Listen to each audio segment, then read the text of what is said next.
अब लगभग 4 दिन के बाद चैंग अपने ऑफिस में लगभग बहुत परेशान था। वो इधर उधर घूम रहा था, पूरा ऑफिस बिखरा पड़ा हुआ था और उसकी हालत को देखकर ही कोई भी कह सकता है कि वो पता नहीं कितने दिन से सोया नहीं है।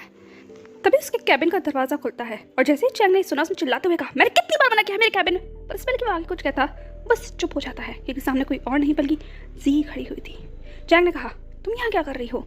जी ने चैंग के पास आते हुए कहा, मैं तुम्हें कितने दिन से कॉल कर रही हूँ, कहाँ हो तुम? हाँ, what the hell is this? ये कहते हुए उसने हर तरफ देखा। चैंग ने बस चेयर पर हेल्पलेसली बैठते हुए कहा, व्हाट शुड आई डू? मैं क्या करूँ? मुझे कुछ समझ नहीं आ रहा जी। I am totally fed up, I am tired. Sponsors call कर रहे हैं, मीटिंग लाइंड अप हैं, इन्वेस्टर्स मुझसे लगातार पूछ रहे हैं और कंस्ट्रक्शन साइट का वर्क रुक गया है, डिसीजंस लेने हैं, फाइल साइन करनी है और सबसे बड़ी बात, डायरेक्टर से मिलने जाना है। और इन सब के बीच में जिस इंसान को ये सारी रिस्पॉन्सिबिलिटी लेनी चाहिए वो एकदम से हवा में गायब हो गया है। एंड मोस्ट इंपॉर्टेंटली, मैं उस इंसान को लगभग 4 दिन से ढूंढते ढूंढते परेशान हूँ। अब मुझे बताओ मैं क्या करूँ? हाँ, ये कहते हुए चैंग बस जी की तरफ देखने लगा। जी ने लगभग चैंग के पास आते हुए कहा, I am sorry, I know बहुत परेशान हूँ, that's why I am here. Chang ने लगभग एक सरकास्टिक सी मुस्कुराहट देते हुए कहा, हो सीरियसली? तुम सिर्फ मेरे लिए चाइना से यहाँ आई हो? झूठ बोलना बंद करो जी। आई नो तुम यहाँ इसलिए आई हो कि तुम्हें तुम्हारे सो कॉल्ड बेस्ट फ्रेंड के बारे में जो खबर मिल गई है अपना पूरी डिटेल जाननी है। ये कहते हुए वो जी को घूरने लगा। जी ने अपने हाथ में पकड़े हुए उस पूरे बैग को वहीं रखा और चैंग के सामने बैठते हुए कहा, जो तुम सोचना चाहो तुम सोच सकते हो, मैं तुम्हें फोर्स नहीं करूंगी। ये कहते हुए वो उस बैग में से लंच बाहर सर्व करने लगी। चैंग ने कहा, तुम कुछ नहीं कहोगी? जी ने कहा, तुम ऑलरेडी बहुत कुछ बोल चुके हो, अब मुझे कुछ नहीं कहना, इस खाने को खाओ ताकि मैं फ्री हो सकूं। चैंग ने कहा, ओ तो तुम्हारा ये सब कुछ करना सिर्फ ड्यूटी है और तुम उससे फ्री होना चाहती हो? खैर, मैं तुम्हें इतनी जल्दी फ्री नहीं होने दूंगा। ये कहते हुए चैंग ने फाइनली एक लंच का कार्टन उठा लिया था जिसे वो खा रहा था। जी ने कहा, बाय द वे कोई इन्फॉर्मेशन नहीं है? उसका फ़ोन ट्रेस किया? चैंग ने कहा, हाँ, दिन में लगभग 32 दफ़े उसका फ़ोन ट्रेस हो रहा है, बट वो तो बस गायब हो चुका है। मुझे पता था वो कुछ ना कुछ ऐसे ही करेगा। अब तो मैं सिर्फ इस चीज़ की तलाश कर रहा हूँ कि वो किस हालत में यहाँ वापस आएगा, या फिर बैठकर मैं सिर्फ वेट करूँ किसी पुलिस स्टेशन से, किसी हॉस्पिटल से, किसी बार से, या फिर ऐसे ही किसी राह चलते रोड पर से किसी आदमी का मुझे कॉल आया और मुझे वो बताए कि मुझे एक आदमी बदतर से बदतर हालत में मिला है और वो बस तमाशा कर रहा है। मैं बस इसका इंतजार कर रहा हूँ। ठीक है, तो चैंग अपना लंच और ज़्यादा च्यू करने लगा। जी ने उसे जूस का गिलास देते हुए कहा, वैसे इबो की कोई खबर नहीं है, पर क्या जान की कोई? कहते हुए वो एकदम से चुप हो गए जब चैंग ने लगभग उसे घूरते हुए देखा। चैंग ने अपना लंच के कार्टन को वहीं टेबल पर रखा और अपने दोनों हाथों को उस टेबल पर रखकर वो जी के पास आ गया। फिर कहा, इसी चीज़ का इंतजार कर रही थी ना पूछने का? इंतजार नहीं हो रहा था ना तुम्हें जानने का? खैर, ये सारा तमाशा था ना? ये कहते हुए चैंग ने जी की आंखों में देखा। जी ने कहा, बस करो, इतना सरकास्टिक होना बंद करो, मैं सिर्फ उसकी परवाह करती हूँ। चैंग ने हंसते हुए कहा, पर उसने तुम्हारी परवाह नहीं की। जी ने कहा, तुम कुछ नहीं जानते। चैंग ने कहा, तो बताओ ना मुझे, बताओ मुझे, इतने सालों से मैं पूछ पूछ कर परेशान हूँ पर तुमने किसी से कुछ भी नहीं कहा।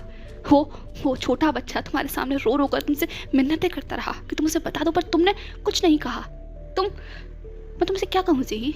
आई just love you, that's why we are here. Otherwise जो इंसान इबो को हर्ट करता है ना, मैं उसे देखना तक पसंद नहीं करता, पर तुम एक एक्सेप्शन हो और तुम इस चीज़ का फ़ायदा उठाती हो। जी ने कहा, इबो को जो हर्ट करता है ना, इबो उससे प्यार करता है। चैंग ने कहा, वो उससे नफरत भी करता है। जी ने कहा, नफरत प्यार को और गाढ़ा बना देती है। तुम उसे जितना कहोगे, जितना सुनाओगे, जितना वो गुस्सा करेगा, नफरत करेगा, वो उतना ही उस शख्स के पास दौड़ कर जाएगा। तो बेहतर है कि हमें भी पता होना चाहिए कि एग्जैक्टली सान कहाँ है। शायद इबो वहाँ हो। चैंग ने लगभग खड़े होते हुए कहा, नो नेवर, वो वहाँ नहीं जा सकता। जी ने कहा, इस बात का क्या मतलब है? ये कहते हुए वो भी चैंग के पास आकर खड़ी हो गई थी। चैंग ने जी की तरफ देखा और फिर कहा, जहान एक मैरिड लाइफ जी रहा है, ही वॉज हैप्पी, उसके पास उसका खुद का बच्चा है। मुझे नहीं पता वो बच्चा जहान का ही है या किसका है, डोंट नो, बट उसने उसे डैड कहा, ऐसे ही मुझे वो सुनने में आया है। इसकी ज़्यादा मुझे और कोई डिटेल पता नहीं है। एंड हाँ, वन मोर थिंग, उसने अपनी आइडेंटिटी को कम्प्लीटली चेंज कर लिया है।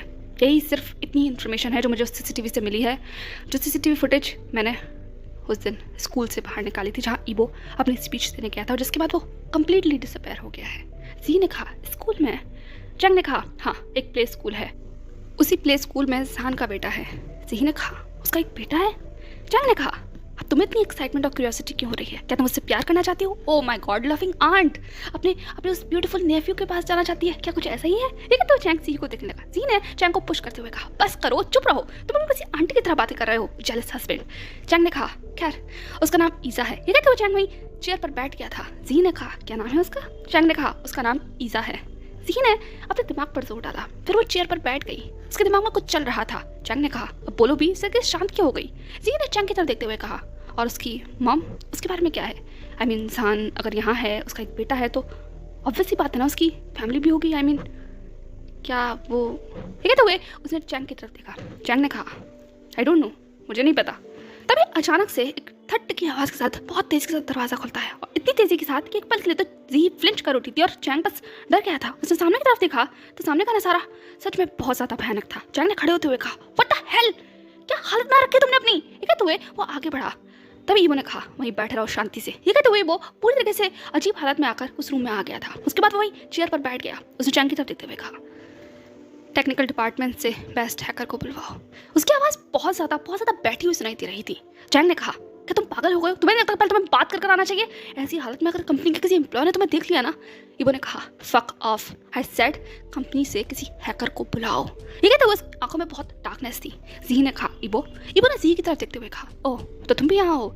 जी ने कहा, तुमने अपनी क्या हालत बना रखी है? कितने दिन से तुम थे कहाँ? हाँ, ईबो ने कहा, मैं भी तुमसे कोई बात नहीं करना चाहता, और ना ही चैंग मैं तुमसे अभी कोई बात करना चाहता हूँ। मैं सिर्फ इस वक्त एक हैकर को चाहता हूँ। चैंग ने सिर्फ थक हार कर वहीं साइड टेबल से एक फ़ोन उठाया और टेक्नीशियन डिपार्टमेंट को लगा दिया था। उसके बाद उसने एक बेस्ट हैकर को अपनी कंपनी में बुलवाया। उसके बाद फिर वो आकर चेयर पर बैठ गया। उसने ईबो की तरफ देखते हुए कहा, मुझे बताओगे आखिर तुम कहाँ थे? इतने दिन तक क्या हुआ? वहीं ईबो दूसरी तरफ पूरी बेहाल हालत में था। उसने अभी भी वही कपड़े पहन रखे थे जो उसने उस दिन पहन रखे थे। बाल पूरी तरीके से मैस्ड अप हो रखे थे। चेहरा कंप्लीटली वक्त सफ़ेद पड़ा हुआ था। आंखों के नीचे काले घेरे थे। ऐसा लग रहा था आंखें बहुत ज़्यादा सूजी हुई हैं, रोने से या फिर जो कुछ भी बात है। हाथ पांव पे काफ़ी सारे चोटों के निशान हैं। कुल मिलाकर ही लुक सो मेस्ड। चैंग के पूछने पर ईबो ने कोई जवाब नहीं दिया। इनफैक्ट उसने बस अपनी आंखें बंद कर ली और वहीं चेयर पर अपना सर टिका लिया। चैंग समझ गया था ईबो कोई जवाब नहीं देगा, इसलिए नहीं तो चैंग ने और ना ही जी ने, दोनों में से किसी ने भी कुछ नहीं कहा। सब बस बैठकर इंतजार करने लगे। लगभग 20 मिनट के बाद वहाँ टेक्नीशियन डिपार्टमेंट से एक बंदा आ गया था। उस बंदे ने दोनों को ग्रीट करते हुए कहा, आई एम सॉरी सर, मुझे लेट हो गया। चैंग ने कहा, कोई बात नहीं, आके यहाँ बैठो। ये कहते हुए उसने अपनी जगह उस बॉय को दे दी थी। तभी ईबो ने उस बॉय की तरफ घूर कर कहा, मुझे इन्फॉर्मेशन चाहिए। लुओ ने कहा, इन्फॉर्मेशन किस बारे में सर? ये कहते हुए वो ईबो को देखने लगा। ईबो ने कहा, इस शख्स के बारे में। ये कहते हुए उसने अपने हाथ में से एक पेपर, छोटा सा पेपर वहीं रख दिया था। लुओ ने उस पेपर को उठाया और उस पर एक नाम पढ़ा जिस पर लिखा हुआ था सीएन। सिर्फ इतना ही था। ईबो ने कहा, मुझे इस इंसान की इन्फॉर्मेशन चाहिए। लुओ ने कहा, excuse me sir, I mean इसके साथ कुछ और होना चाहिए ना? आई मीन सरनेम या address, number, phone number, exactly इस टाइप का कुछ होना चाहिए ना, तभी तो मैं इन्फॉर्मेशन निकाल पाऊंगा। ईबो ने कहा, मुझे कुछ नहीं पता, मुझे सिर्फ ये नाम पता है और इस नाम से जुड़ी इन्फॉर्मेशन चाहिए। मैं तुम्हें हुलिया बता सकता हूँ कि वो शख्स कैसा दिखता है। आई डोंट नो, सर्च करो, हैक करो, सिस्टम को हैक करो, कुछ भी करो, पर मुझे पता करो कि बताओ इस शख्स की सारी इन्फॉर्मेशन, स्पेशली फैमिली बैकग्राउंड। उस शख्स ने कहा, सर एक मिनट ट्राई करता हूँ, वेट अ मिनट। ये कहते हुए उसने अपने सिस्टम के ऊपर उस नाम को सर्च किया और लगातार कुछ ही सेकंड के अंदर बहुत सारे नाम वहाँ पर आ गए थे। लुओ ने कहा, सर ऐसे तो बहुत मुश्किल हो जाएगा, रिजल्ट बहुत सारा है और हम ऐसे ढूंढ नहीं पाएंगे, टाइम बहुत जाएगा। आप कुछ स्पेसिफिक इन्फॉर्मेशन दीजिए ना। ईबो ने कहा, specific information, young, married, with a child. Luo ने कहा, ओके ग्रेट, क्वाइट इन्फॉर्मेटिव। उनका कोई ऑक्यूपेशन वगैरह कुछ? ये और ज़्यादा हेल्पफुल होगी। ईबो ने कहा, किसी हॉस्पिटल में सर्च करो, हॉस्पिटल की लिस्ट में देखो ये नाम हो तो, हैंसबर्ग के किसी हॉस्पिटल में। उस शख्स ने कहा, ओके सर मैं चेक करता हूँ। ये कहते हुए उसने अपने सर्वर पर वापस वही सारी इन्फॉर्मेशन डाली। अब इसके बाद लगभग 100 से लेकर 150 तक लोगों की लिस्ट आ गई थी। उस शख्स ने कहा, वेल एंड गुड सर, लगभग 150 पीपल्स मिले हैं इस नाम के, इनमें से 50 लोग हॉस्पिटल से एसोसिएटेड हैं। ईबो ने कहा, ओके ग्रेट, सर्च करो, इस इंसान के बायोडाटा से कुछ मिलता हो तो। ये फोटोग्राफ है। ये कहते हुए ईबो ने एक फोटोग्राफ लुओ के सामने रख दिया था। लुओ ने फ़ोन उठाकर देखा तो उस पर सान का फोटोग्राफ था। उसने कहा, ओके सर ये मेरी बहुत हेल्प करेगा। ये कहते हुए उसने ईबो के फ़ोन से वो फोटोग्राफ लिया और अपने सिस्टम में डाल दिया। सॉफ्टवेयर में वो फेस रिकॉग्नाइजेशन सिस्टम इस्तेमाल कर रहा था। बट अगले 7 मिनट के अंदर ही रिजल्ट मिल गया था। लुओ ने कहा, I am sorry sir, but इस जैसा इंसान तो हमारे पूरे सिस्टम में ही कहीं नहीं है। कोई ऐसा इंसान नहीं है जो हॉस्पिटल में काम करता हो, ना ही सीएन, ना ही शाओजान, वट एवर यू सेड, ऐसा कोई नाम नहीं है। ईबो ने कहा, ऐसा हो ही नहीं सकता। लोकल हॉस्पिटल में सर्च करो, प्राइवेट में सर्च करो, पब्लिक में सर्च करो, कहीं तो होंगे। 2 साल में वो डॉक्टर बनने वाले थे तो अब तक तो कम्प्लीटली बन चुके होंगे ना। किसी हॉस्पिटल में ज़रूर सर्जन होंगे, सर्च करो, सीएन शाओजान के नाम से या फिर शाओजान सीएन या फिर सीएन शाओ के नाम से, व्हाटएवर, सारी प्रोबेबिलिटीज़ को चेक करो। मुझे वो इंसान चाहिए। अगर इस पर नहीं हो रहा तो होल सिस्टम पर सर्च करो फेस रिकॉग्नाइजेशन से। लोगों ने अपना फ्रेम ठीक करते हुए कहा, सर बट ये तो बहुत टाइम कंज्यूमिंग रहेगा, ऑलमोस्ट इसमें तो आधा दिन लग जाएगा। ईबो ने कहा, आई डोंट केयर, मुझे रिजल्ट सिर्फ 2 घंटे में चाहिए, अगले 2 घंटे में मुझे रिजल्ट चाहिए। ये कहते हुए वो अपनी चेयर से खड़ा हो गया था। लोगों ने कहा, बट सर, ईबो ने कहा, अगले 2 घंटे में रिजल्ट चाहिए। ये कहते हुए वो ऑफिस को छोड़कर वहाँ से जा चुका था। वही चैंग सिर्फ उसे ऐसे ही देख रहा था। ज़ी ने कहा, जाओ उसे संभालो। चैंग ने सिर्फ एक लुक ज़ी को दिया, फिर उस पर्सन को दिया और फिर कहा, डैम, हमेशा मैं ही को। ये कहते हुए वो अपना पैर पटकता हुआ वहाँ से जा चुका था। जैसे ही फाइनली ज़ी को रियलाइज़ हो गया कि चैंग वहाँ से चला गया है, ज़ी अब फाइनली लुओ के पास आ गई थी। उसने वहीं चेयर पर बैठते हुए कहा, जनाया के नाम से सर्च करना ज़रा। लुओ ने कहा, व्हाट मैम? ज़ी ने कहा, जनाया सर्च करो, सर्च करना इस नाम से कितने लोग हैं। लुओ ने कहा, मैम खाली नाम से कुछ नहीं होता, आप मुझे प्लीज़ कुछ तो बताइए, जनाया के आगे पीछे, आई मीन कुछ। ज़ी ने कहा, उसका सरनेम मुझे नहीं पता, एंड इस प्रॉबिलिटी से सर्च करो ना कि जहान और जनाया मैरिड कपल हों, कुछ ऐसा कर मिल सकता है क्या। लोगों ने कहा, ये तो क्वाइट इन्फॉर्मेटिव हो सकता है, क्योंकि सीएन नाम के बंदे बहुत सारे हो सकते हैं और उनमें से ये भी पॉसिबिलिटी है कि वो हॉस्पिटल में हो, पर ऐसी पॉसिबिलिटी होना तो ऑलमोस्ट इम्पॉसिबल है कि एक ही पर्सन हॉस्पिटल में भी हो और उसका वाइफ का नाम जनाया हो। ये इन्फॉर्मेशन बहुत काम की है, एक मिनट में सर्च करता हूँ। ठीक है, तो वो फाइनली सिस्टम के ऊपर जनाया वाइफ ऑफ सीएन के नाम से सर्च करने लगा। एंड सरप्राइजिंगली उसे एक कपल मिला था। उसने कहा, अमेजिंग मैम, मिल गया। ये कहते हुए उसने उस पर क्लिक किया। ज़ी ने कहा, ओके लेट मी शो। ये कहते हुए वो सिस्टम पर देखने लगी। जैसे जैसे वो फेस अपलोड हो रहा था, ज़ी के दिल की धड़कनें बढ़ रही थी। वहीं लुओ वो भी बहुत पेशेंटली वेट करने लगा। ज़्यादा समय नहीं लगा कि इतने में वो सिस्टम पर दोनों पिक्चर बिल्कुल क्लियर हो गई थी। लुओ ने कहा, वाओ मैम, आपने तो बहुत हेल्प कर दी, ये तो वही सर है, सीएन। पर लुओ के चेहरे के ऊपर जो मुस्कुराहट थी वो ज़ी के चेहरे पर नहीं थी। उसके चेहरे पर कोई इमोशन नहीं थे, वो बस अनइमोशनली सामने उस फोटोग्राफ को देखने लगी। लुओ ने कहा, मैम आप कुछ नहीं है, सब मिल गए। ज़ी ने कहा, इन्फॉर्मेशन दो मुझे। लुओ ने कहा, वेट अ मिनट, मैं बताता हूँ, सारी इन्फॉर्मेशन अभी आ जाएगी। ये कहते हुए उसने फाइनली लास्ट एंटर किया और जैसे ही उसने एंटर किया इन्फॉर्मेशन आ गई थी, पर वो इन्फॉर्मेशन उतनी ज़्यादा अच्छी थी नहीं। जैसे ही उसे लुओ ने पढ़ा, उसने कहा, I am sorry ma'am. Xi ने कहा, क्या हुआ है? लुओ ने कहा, the lady you mentioned she was no more. ये सुनकर ज़ी बस कांप गई। वो बस अनबिलीविंगली सामने वाली स्क्रीन पर देखने लगी। लुओ ने कहा, मैम इसके अलावा और कोई इन्फॉर्मेशन यहाँ पर अवेलेबल नहीं है। इनफैक्ट इस लेडी के बारे में तो सिर्फ ये इन्फॉर्मेशन है कि she was died and wife of CN. वो भी हॉस्पिटल की तरफ से इशू की गई है and that's it. Death list में इसका नाम था, वहाँ से डाटा मैच हुआ है। सी ने कहा, हॉस्पिटल से? लुओ ने कहा, यस मैम, हॉस्पिटल ने कुछ डेथ लिस्ट डाली हुई है, वहाँ इन दोनों का नाम मैच हुआ है। सी ने कहा, death of cause and year. ये कहते उसकी आवाज़ बहुत भारी हो गई थी। लुओ ने कहा, ma'am wait a minute, check करने दीजिए। ऑलमोस्ट 3 years हो गए हैं एंड बाकी मंथ कोई मेंशन नहीं किया गया है। लोकल हॉस्पिटल है मैम कोई, दैट्स व्हाई इन्फॉर्मेशन डिटेल्ड में नहीं है एंड कॉज भी नहीं पता, आई डोंट नो, बस इतनी इन्फॉर्मेशन है। सी ने गल्प करते हुए कहा, एंड जहान? लुओ ने कहा, जहान आई मीन यू मीन सीएन? सी ने कहा, हाँ सीएन। उसके बारे में क्या इन्फॉर्मेशन है? लुओ ने कहा, मैम उसके बारे में वेट मिनट। ये तो वो फिर से सिस्टम पर जहान की इन्फॉर्मेशन चेक करने लगा। उसने कहा, आई थिंक मैं सर को बुला लेना चाहिए। सी ने कहा, नो। लुओ एकदम से रुक गया। उसने कहा, बट वाई? सर तो भूल के गए हैं ना मैम, अगर मैंने सर को ही नहीं दी ना, उनका गुस्सा आपको नहीं पता, बहुत खतरनाक है। सी ने कहा, मैं तुमसे ये नहीं कह रही हूँ कि तुम जहान की इन्फॉर्मेशन उससे मत दो, उसे देना, बट जनाया की इन्फॉर्मेशन छुपा लो, उसे मत बताना जनाया के बारे में। लुओ ने कन्फ्यूज होते हुए कहा, but why ma'am? I mean आप सीएन की इन्फॉर्मेशन पढ़ेंगे तो वहाँ तो मेंशन होगा ही ना। सी ने कहा, मुझे नहीं पता, बस तुम मत उसे मत बताना। लोगों ने कहा, ma'am but it's not possible. Xi ने कहा, मैं तुम्हें ऑर्डर दे रही हूँ ना, जो मैं कह रही हूँ वो करो, तुम्हारा बॉस कुछ भी नहीं कहेगा, तुम पर गुस्सा नहीं करेगा, होशियार रहो, मैं सिर्फ उसकी सेफ्टी के लिए ये कह रही हूँ। लोगों ने कहा, बट मैम। सी ने कहा, ट्रस्ट मी, ये उसी के लिए है, प्लीज़ मेरा ये काम कर दो, सिर्फ जहान से जुड़ी हुई उसकी पर्सनल इन्फॉर्मेशन बताना और उसमें जनाया का जिक्र कहीं भी नहीं होना चाहिए। लोगों ने कहा, बट मैम ये तो। सी ने बहुत प्लीडिंग वॉइस में कहा, प्लीज़ हेल्प मी। इसके बाद लोगों कुछ कह ही नहीं पाया। उसने सिर्फ सी की तरफ देखा, जहान की इन्फॉर्मेशन की तरफ देखा, जनाया के चेहरे की तरफ देखा और फिर नोट कर दिया। जी ने कहा thank you so very much, thank you so very much. तुम्हें नहीं पता तुमने क्या किया है। लोगों ने कहा आई डोंट नो मैंने क्या किया है, बट मुझे कुछ ठीक नहीं लग रहा। जी ने कहा सब कुछ ठीक हो जाएगा, तुम ईबो को बुला सकते हो। लोगों ने कहा ओके मैम। वहीं ईबो रूफ पर खड़ा हुआ था, वो बस सामने देख रहा था। चैंग ने पीछे से आते हुए कहा क्या तुम सच में मुझे पागल समझते हो? हाँ, तुम मुझे मेंटल असाइलम में क्यों नहीं छोड़ाते? क्या मैं तुम्हारे पीछे ऐसे ही भागता रहूँ? मैं भी थक गया हूँ। डैम मैन, मैं भी एक इंसान हूँ। ये कहते हुए वो उसके पास आ गया था। ईबो के हाथ में उसका बियर कैन था जिसे वो पी रहा था। चैंग ने उसे छीनते हुए कहा तुम पागल हो गए हो? मैं डैम श्योर हूँ कि तुमने पिछले कुछ दिनों से कुछ खाया तक नहीं है। एंड डूड तुम स्टिंग कर रहे हो और तुम पी रहे हो।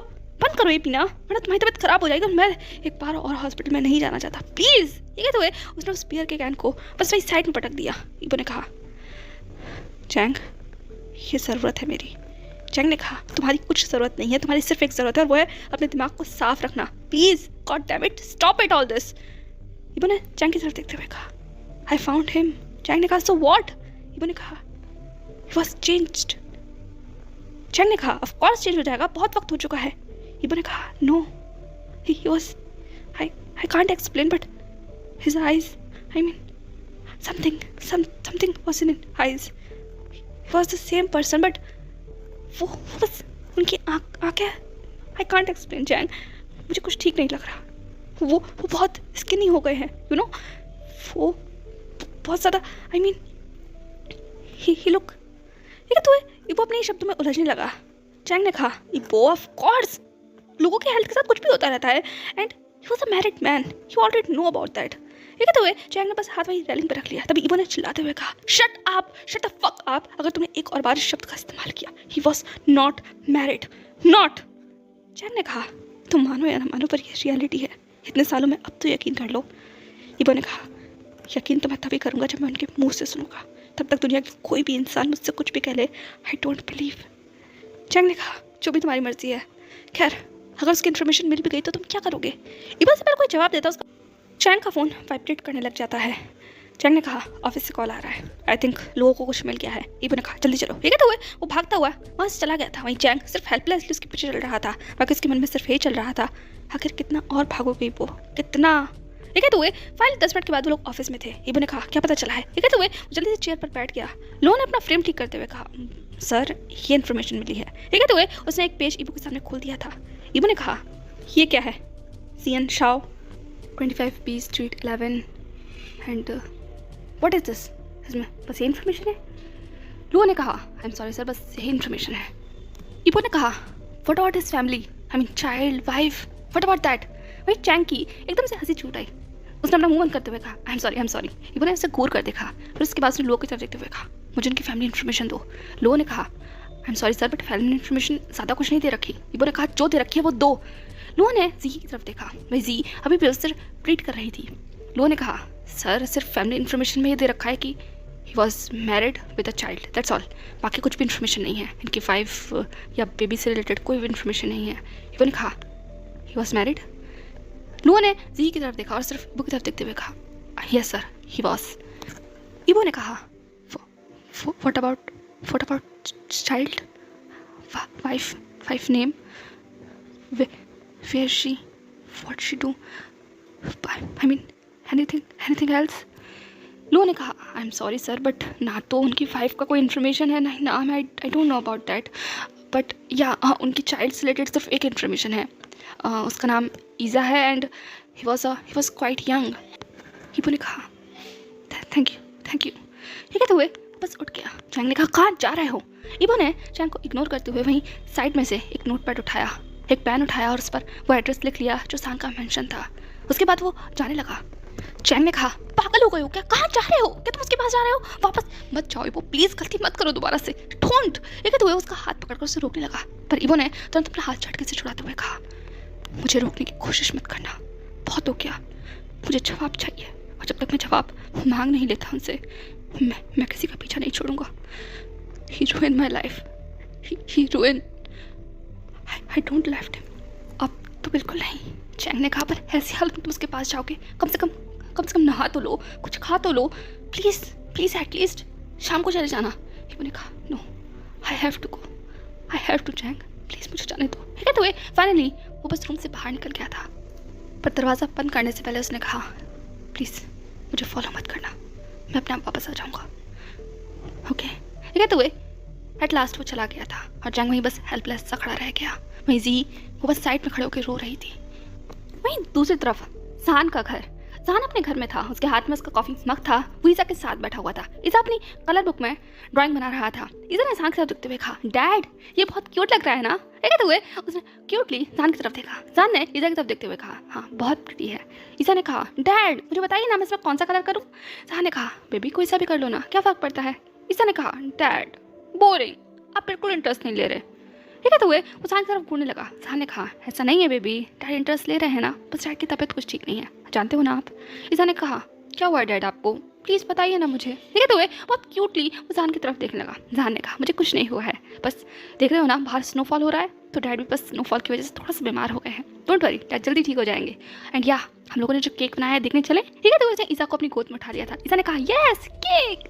जहान ने कहा, यस बेबी केक। इसके बाद वो फादर और सन उस केक को एंजॉय करते हैं। अब रात थोड़ी ज़्यादा हो गई थी, इसलिए जहान ईसा को लेकर वही काउच पर बैठा हुआ था। घर में हीटर जला हुआ था और जहान ने अपने ऊपर और ईसा के ऊपर एक ब्लैंकेट डाल रखा था। वो उसे स्टोरी सुना रहा था। ईसा ने कहा, डैड इसके अंदर क्वीन कितनी क्रूअल है ना। जहान ने कहा, क्रूअल है वाई। ईसा ने पाउट करते हुए कहा, बिकॉज वो किंग को छोड़कर चली गई। देखिए ना किंग कितना सैड हो गया है। ये कहते हुए वो जहान की तरफ देखने लगा अपनी इनोसेंट आई से। वही जहान उसका फेस एकदम से पेल हो गया था। उसने ईसा की तरफ देखते हुए कहा, जो लोग छोड़कर चले जाते हैं वो क्रूअल होते हैं ईसा। ईसा ने कहा, यस डैड वो क्रूअल होते हैं, किसी को छोड़ के नहीं जाना चाहिए, it's a bad thing. Look king king रो रहा है, I don't like it. Isa वापस अपनी स्टोरी बुक में देखने लगा। वो स्टोरी पढ़ रहा था। वही जहान उसके माइंड में बहुत कुछ चल रहा था। उसकी आंखों से आंसू लुढ़क गए, पर उसने तुरंत उन्हें साफ करते हुए बस ईसा को हक कर लिया। ईसा ने कहा, डैड आगे पढ़िए ना। ठीक है, तो वो जहान की तरफ देखने लगा। जहान ने कहा, हाँ हाँ पढ़ रहा हूँ, पर बेबी अब बहुत रात हो गई है, कम ऑन सोने चले। ईसा ने कहा, नो डैड मैं बस यहीं रहना चाहता हूँ, देखिए ना बाहर स्नोफॉल हो रहा है, I want to enjoy that. हम यहीं बैठ कर सुनते हैं ना स्टोरी, इसके बाद मैं यहीं सो जाऊँगा, आप मुझे फिर रूम में ले जाना। ठीक है, तो अपनी इनोसेंट आई से ईसा जहान की तरफ देखने लगा। जहान ने कहा, नॉटी किड, चलो हम पढ़ते हैं। ठीक है, तो वो उसे और पॉसेसिवली अपनी एम्ब्रेस में होल्ड कर स्टोरी सुनाने लगा। और स्टोरी सुनाते सुनाते ईसा के साथ साथ कब जहान भी वहाँ काउच पर बैठा बैठा सो गया। इस बारे में उन दोनों को ही पता नहीं चला। और इस बीच में कितना समय गुजर गया इस बारे में भी कोई नहीं जानता था। जब तक कि जहान के मेन डोर के ऊपर ठक ठक ठक बहुत तेज तेज आवाज़ नहीं होनी शुरू हुई। इतनी तेज आवाज़ हुई कि जहान एकदम से फ्रेंच कर उठा। वो अपने काउच से बस झटके से उठ गया। ईसा उसकी बाहों में अभी भी सो रखा था। जहान ने ईसा की तरफ देखते हुए कहा, कौन है बेवकूफ़ इंसान जो इतने जोर जोर से बजा रहा है, माय गॉड। बेबी ये कहते हुए ईसा को शांत कराकर वही काउच पर लिटा दिया था। उसके बाद वो खड़ा हुआ और मेन डोर की तरफ बढ़ने लगा, पर आवाज़ और ज़्यादा तेज होती चली जाती, और ज़्यादा।